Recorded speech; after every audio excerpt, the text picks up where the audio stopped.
Audiencia General, 3 de octubre del 2012. Queridos hermanos y hermanas, en la última catequesis comencé a hablar de una de las fuentes privilegiadas de la oración cristiana, la Sagrada Liturgia, que, como afirma el Catecismo de la Iglesia Católica, es participación en la oración de Cristo, dirigida al Padre en el Espíritu Santo. En la liturgia, toda oración cristiana encuentra su fuente y su término. Hoy quiero que nos preguntemos, ¿reservo en mi vida un espacio suficiente a la oración? Y sobre todo, ¿qué lugar ocupa en mi relación con Dios la oración litúrgica, especialmente la Santa Misa, como participación en la oración común del cuerpo de Cristo, que es la Iglesia? Al responder a esta pregunta, debemos recordar ante todo que la oración es la relación viva de los hijos de Dios con su Padre, infinitamente bueno, con su Hijo Jesucristo y con el Espíritu Santo.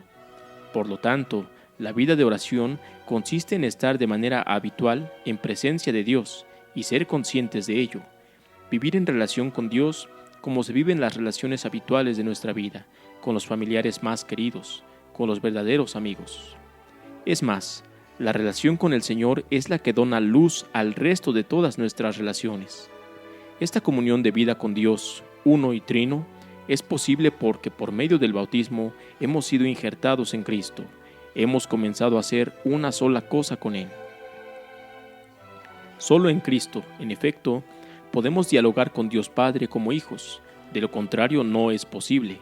Pero en comunión con el Hijo, podemos incluso decir nosotros mismos como dijo Él, Abba. En comunión con Cristo, podemos conocer a Dios como verdadero Padre. Por esto, la oración cristiana consiste en mirar constantemente y de manera siempre nueva a Cristo, hablar con Él, estar en silencio con Él, escucharlo, obrar y sufrir con Él. El cristiano redescubre su verdadera identidad en Cristo, primogénito de toda criatura, en quien residen todas las cosas. Al identificarme con Él, al ser una sola cosa con Él, redescubro mi identidad personal, la de hijo auténtico que mira a Dios como a un Padre lleno de amor. No olvidemos que a Cristo lo descubrimos, lo conocemos como persona viva en la Iglesia. La Iglesia es su cuerpo. Esa corporeidad puede ser comprendida a partir de las palabras bíblicas sobre el hombre y sobre la mujer.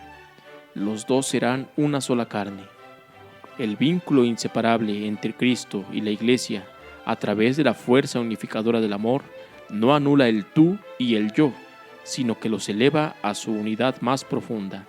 Encontrar la propia identidad en Cristo significa llegar a la comunión con Él, que no me anula, sino que me eleva a una dignidad más alta, la dignidad de Hijo de Dios en Cristo.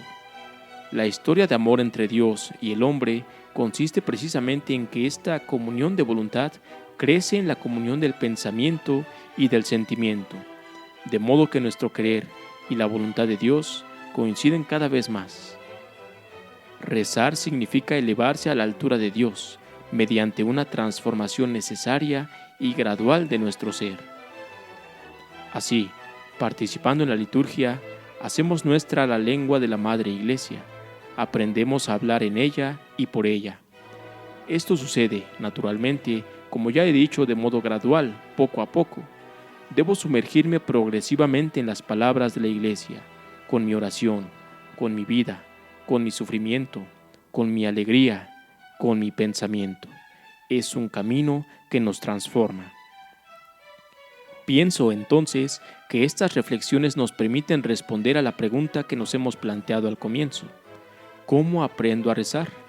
¿Cómo crezco en mi oración? Mirando el modelo que nos enseñó Jesús, el Padre Nuestro, vemos que la primera palabra es Padre y la segunda es Nuestro. La respuesta, por lo tanto, es clara. Aprendo a rezar, alimento mi oración dirigiéndome a Dios como Padre y orando con otros, orando con la Iglesia, aceptando el don de sus palabras, que poco a poco llegan a ser para mí familiares y ricas de sentido. El diálogo que Dios establece en la oración con cada uno de nosotros y nosotros con Él incluye siempre un con. No se puede rezar a Dios de modo individualista. En la oración litúrgica, sobre todo en la Eucaristía, y formados por la liturgia, en toda oración, no hablamos solo como personas individuales, sino que entramos en el nosotros de la iglesia que ora. Debemos transformar nuestro yo, entrando en este nosotros. Quiero poner de relieve otro aspecto importante. En el Catecismo de la Iglesia Católica leemos: en la liturgia de la Nueva Alianza, toda acción litúrgica, especialmente la celebración de la Eucaristía y de los sacramentos, es un encuentro entre Cristo y la Iglesia. Por lo tanto, quien celebra es el Cristo total, toda la comunidad, el cuerpo de Cristo unido a su cabeza. La liturgia, entonces, no es una especie de automanifestación de una comunidad, sino que es, en cambio, salir del simple ser uno mismo, estar encerrado en sí mismo y acceder al gran banquete, entrar en la gran comunidad viva, en la cual Dios mismo nos alimenta. La liturgia implica universalidad, y este carácter universal debe entrar siempre de nuevo en la conciencia de todos. La liturgia cristiana es el culto del templo universal que es Cristo resucitado, cuyos brazos están extendidos en la cruz para atraer a todos en el abrazo del amor eterno de Dios. Es el culto del cielo abierto. Nunca es solo el acontecimiento de una sola comunidad, con su ubicación en el tiempo y en el espacio. Es importante que cada cristiano se sienta y esté realmente insertado en este nosotros universal, que proporciona la base y el refugio al yo en el cuerpo de Cristo, que es la Iglesia. En esto debemos tener presente y aceptar la lógica de la encarnación de Dios. Él se hizo cercano, presente, entrando en la historia y en la naturaleza humana, haciéndose uno de nosotros. Y esta presencia continua en la Iglesia, su cuerpo. La liturgia, entonces, no es el recuerdo de acontecimientos pasados, sino que es la presencia viva del misterio pascual de Cristo, que trasciende y une los tiempos y los espacios.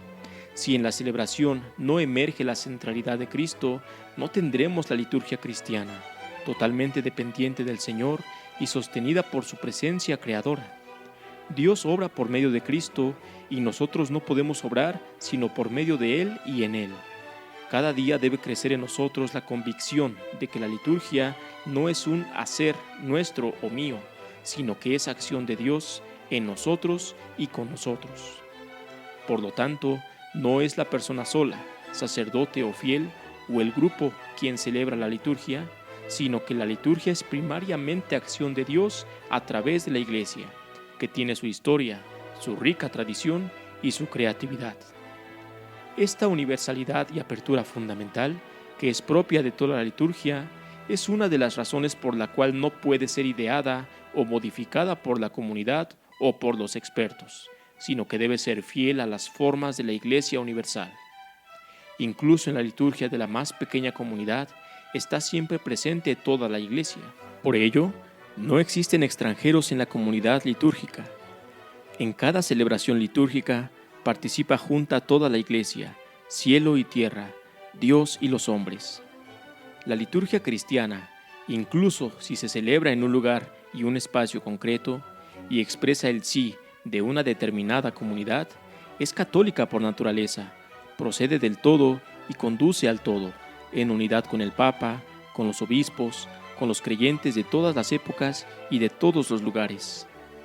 Cuanto más una celebración está animada por esta conciencia, tanto más fructuosamente se realiza en ella el sentido auténtico de la liturgia. Queridos amigos, la Iglesia se hace visible de muchas maneras, en la acción caritativa, en los proyectos de misión y en el apostolado personal que cada cristiano debe realizar en el propio ambiente. Pero el lugar donde se la experimenta plenamente como Iglesia es en la liturgia. La liturgia es el acto en el cual creemos que Dios está en nuestra realidad y nosotros lo podemos encontrar, lo podemos tocar. Es el acto en el cual entramos en contacto con Dios. Él viene a nosotros y nosotros somos iluminados por Él. Por ello, cuando en las reflexiones sobre la liturgia solo centramos nuestra atención en cómo hacerla atrayente, interesante y bella, corremos el riesgo de olvidar lo esencial. La liturgia se celebra para Dios y no para nosotros mismos. Es su obra, Él es el sujeto. y nosotros debemos abrirnos a Él y dejarnos guiar por Él y por su cuerpo, que es la Iglesia. Pidamos al Señor aprender cada día a vivir la Sagrada Liturgia, especialmente la celebración eucarística, rezando en el nosotros de la Iglesia, que dirige su mirada no a sí misma, sino a Dios, y sintiéndonos parte de la Iglesia viva de todos los lugares y de todos los tiempos. Gracias.